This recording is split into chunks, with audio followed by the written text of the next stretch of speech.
আমার ছেলেটা অনেক অসুস্থ, জ্বর হয়েছে। তো আম্মু সকালে উঠে মাথায় পানি দিয়ে মুছাই এখন একটু মালটার রস খাওয়াই দিতেছি।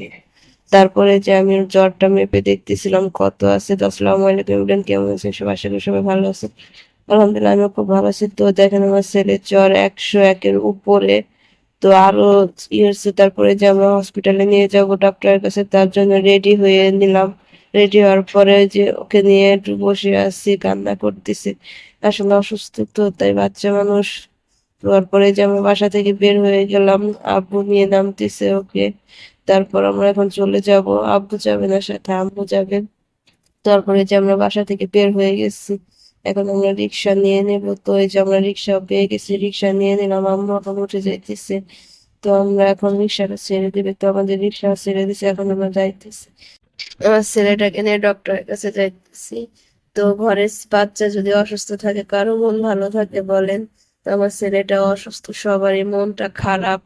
তো তাড়াতাড়ি ডাক্তারের কাছে নিয়ে যাইতেছি, অনেক জ্বর। তো দেখেন তার মতো কি দুষ্টুমি করতেছে আমার ছেলেটা, খাই দিতেছে। তো এই যে আমরা 10 নাম্বার চলে আসছি, কাছাকাছি প্রায় হসপিটালের।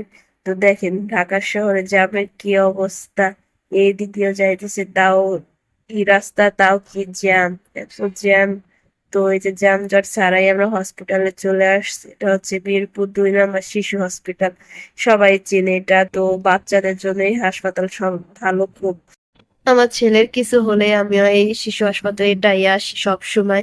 তো যে একটাই ডাক্তার দেখাই আমার ছেলেকে। তো এই দেখেন সিরিয়াল, কি সিরিয়াল, এত প্রচুর পরিমাণ সিরিয়াল বলার বাইরে। তো এই যে টিকিট কাটার জন্য আমি চলে আসছি, আমার টিকিটটা কাটা হয়ে গেছে ফাইনালি। অনেক দখল করতে হয়েছে টিকিটের জন্য, হসপিটাল ভালো, অনেক ভিড় হয়। তো এই যে আমরা টিকিট কাটার পরে ওজন মাপার পরে হসপিটালে উপরে চলে আসছি ডক্টরের দেখানোর চেম্বারের কাছে। তো এখন একটু বসে ওয়েট করতে হবে। তো হাসপাতালে আসলে তো ওয়েট করতেই হয়, এটা সবাই জানে। তো ওয়েট করার পর এখন এই যে আমাদের ডাকলো, তো এখন একটু বাইরে ওয়েট করতে হচ্ছে। তো এই যে আমার ছেলেকে নিয়ে আমার আম্মু ভিতরে চলে যাইতেছে।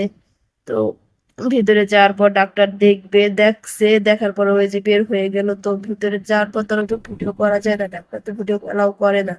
তো ভিডিও করতে পারি না, স্কিপ হয়ে গেছে। তারপরে যে ওষুধ লিখে দিছে, ওষুধ লিখে দেওয়ার পরে যে আমি ওইখান থেকে ওষুধ কিনে নিয়ে আসছি। তো ডাক্তার বলছে তেমন ভয়ের কিছু নাই, অল্পতে আল্লাহ মাফ করবে। তো ওষুধ দিয়ে দিচ্ছে, ওষুধ নিয়ে এই তো আমরা বাসা চলে যাইতেছি, আমাদের ডাক্তার দেখানো কমপ্লিট। তো এই যে আমার আম্মু আগে আগে বের হয়ে যাইতেছে। তারপরে যে আমরা রিক্সা নিয়ে নিলাম, এখন আমাদের রিক্সাটা ছেড়ে দিছে দেখেন। তো আমরা এখন বাসায় চলে যাব। তো টেনশন কমছে, কারণ ডাক্তার বলছে ভয়ের ওষুধ খাইলে ঠিক হয়ে যাবে। তো আজকের ভিডিওটা এ পর্যন্ত, সবাই ভালো থাকবেন, পাশে থাকবেন, আল্লাহ হাফেজ।